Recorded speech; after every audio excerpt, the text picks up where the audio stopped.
जी मेरे सज्जनों दे बेलियो एक नवी वीडियो के नाल तुहाडा अब्दुररहमान तुहाडी खिदमत दे विच दोबारा पेश।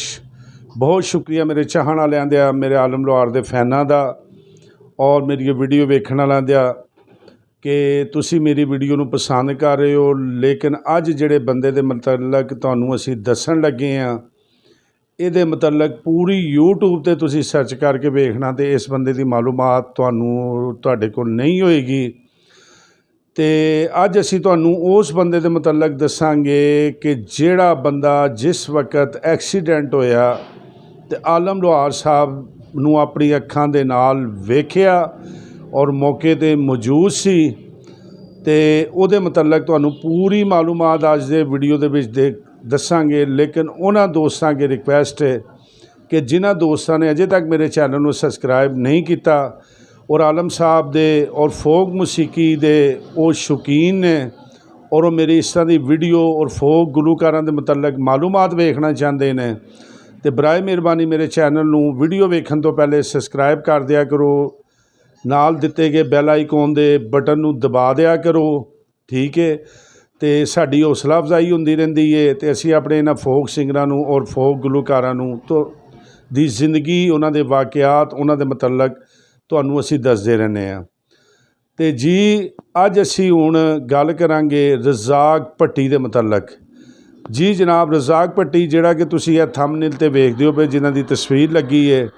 रज़ाक भट्टी साहब जिहड़े ने ये आलम साहब दे इन्ने कोई फैन ने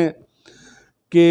इन्हां कोल वो चीज़ां दी मालूमात है कि जिहड़ी इस तो पहले किसी बंदे कोल ना यूट्यूब ते वे ते ना वैसे वे।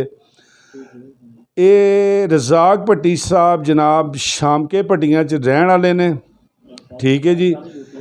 तो उस तो अलावा जनाबे वाली ये मुलाजम ने, लेकिन इन्हां ने पूरी जिंदगी जनाब आलम साहब नाल बशीर साहब नाल बहुत मुहब्बत रखी और जद तिकर आलम साहब जिंदा रहे ने उन्हां दा जिथे भी ठेठर लगा है या जिथे भी उन्हां दा मेला होया ये जनाब स्पैशल इन्ने उन्हां दे चाहण वाले सी कि उत्थे पहुँचे ने। और आलम साहब दा जिस वक्त एक्सीडेंट होया उस वक्त ये उम्र तो काफ़ी छोटे सन और बिल्कुल उस पिंड दे विच रहिंदे ने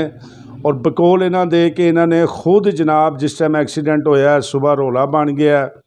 लोगों ने कहा उस टाइम इन्ने जदीद दौर नहीं सी हुंदे ते लोग पिंडां थावां वाले बहुत मुहब्बत वाले और इज्जत वाले हुंदे सी और दूजे दे दुख दर्द नूं समझण वाले हुंदे सी ते पिंड दे विच रौला बन गया। और ये रज़ाक भट्टी साहब भी जिहड़े ने ये जनाब अपने वड्डियां दे नाल ये भी दौड़ के गए कि कहंदे ने कि जी साडे पिंड तो थोड़े जे फासले ते एक्सीडेंट होया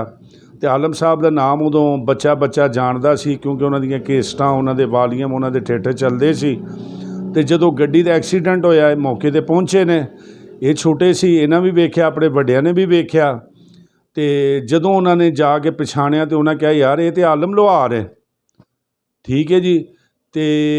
इन्हों भी फिर उदों पता लगा कि आलम साहब ने तो आलम साहब का एक्सीडेंट हो गया। फिर इन्होंने उन्होंने मूँह दे विच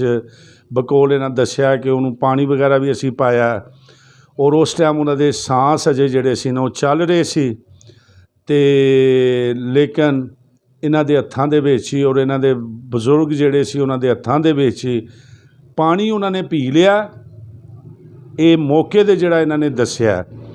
कि पानी दा घुट उन्हां दे अंदर चला गया, लेकिन उन्हां दा स्टीयरिंग दे विच सीना जिहड़ा सी वो दब गया सी क्योंकि वो काफ़ी जिसामत दे भारी सन। बड़ी मुश्किल नाल उन्हां नूं गड्डी चों कढिया। बशीर चनूटिया जिहड़ा सी ये गड्डी दी पिछले सीट ते सी, ये भी बेहोश हो गया लेकिन इनू सट्टां वगैरह नहीं लगियां। लेकिन आलम साहब जिहड़े सी उन्होंने सीने ते दब लगन की वजह तो स्टीयरिंग अंदर चला गया और उन्होंने सांस ले। जिस टाइम तक पहुँचे ने इन्हां पानी भी उन्होंने मूँह च पाया और वो पानी उन्होंने अंदर गया भी,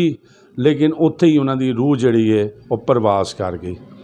तो उस तो बाद रज़ाक भट्टी साहब जिहड़े ने बहुत ज़्यादा उन्होंने फैन रहे। फिर इन्हां दी बड़ी इन्हां दी कोशिश हुंदी है कि जिस किसी को भी आलम साहब की मालूमात मिले उन्होंने मालूमात हासिल करते हैं। और उस तो बाद फिर बशीर साहब नाल भी रहे ने। और जिस वक्त यह भी तुहानूं मज़े की गल दसां कि बशीर लोहार शेख ज़ैद हॉस्पिटल दे विच इस चीज़ का तुसीं ਤਸੱਲੀ ਕਰ ਸਕਦੇ ਜੇ ਸ਼ਬੀਰ ਲੁਹਾਰ ਅਜੇ ਜ਼ਿੰਦਾ ਹੈ, ਬਸ਼ੀਰ ਸਾਹਿਬ ਦਾ ਬੇਟਾ,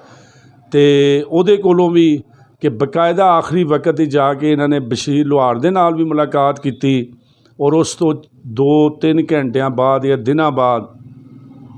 ਬਸ਼ੀਰ ਲੁਹਾਰ ਵੀ ਜਿਹੜਾ ਇਸ ਦੁਨੀਆ ਤੋਂ ਟੁਰ ਗਿਆ। ਅਤੇ ਉਹਨਾਂ ਦੇ ਵੀ ਐਨੀ ਸ਼ਾਇਦ ਨੇ, ਬਹੁਤ ਜ਼ਿਆਦਾ ਇਹ ਫੈਨ ਨੇ ਉਹਨਾਂ ਦੇ, ਬਹੁਤ ਜ਼ਿਆਦਾ ਇਹਨਾਂ ਕੋਲ ਮਾਲੂਮਾਤਾਂ ਨੇ ਉਹਨਾਂ ਦੀਆਂ। ਅੱਲਾਹ ਪਾਕ ਇਹਨਾਂ ਨੂੰ ਜ਼ਿੰਦਗੀ ਦੇਵੇ,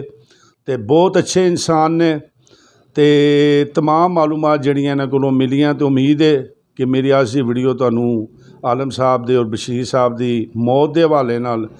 ਜੋ ਇਹ ਰਜ਼ਾਕ ਭੱਟੀ ਨੇ ਦੱਸਿਆ ਉਹ ਤੁਹਾਨੂੰ ਦੱਸਿਆ, ਪਸੰਦ ਆਈ ਹੋਵੇਗੀ। ਇਸ ਤਰ੍ਹਾਂ ਦੀਆਂ ਮਜ਼ੀਦ ਮਾਲੂਮਾਤ, ਫੋਕ ਸਿੰਗਰਾਂ ਦੀ ਜ਼ਿੰਦਗੀ ਦੀਆਂ ਮਾਲੂਮਾਤਾਂ ਔਰ ਮੁਖਤਲਿਫ ਵਾਕਿਆਤ ਵੇਖਣ ਲਈ ਮੇਰੇ ਚੈਨਲ ਨੂੰ ਜ਼ਰੂਰ ਸਬਸਕ੍ਰਾਈਬ ਕਰੋ, ਵੀਡੀਓ ਨੂੰ ਸ਼ੇਅਰ ਕਰੋ, ਅਤੇ ਮਿਲਦੇ ਹਾਂ ਹੁਣ ਇੱਕ ਨਵੀਂ ਵੀਡੀਓ ਔਰ ਨਵੇਂ ਵਾਕਿਏ ਦੇ ਨਾਲ। अस्सलाम वालेकुम।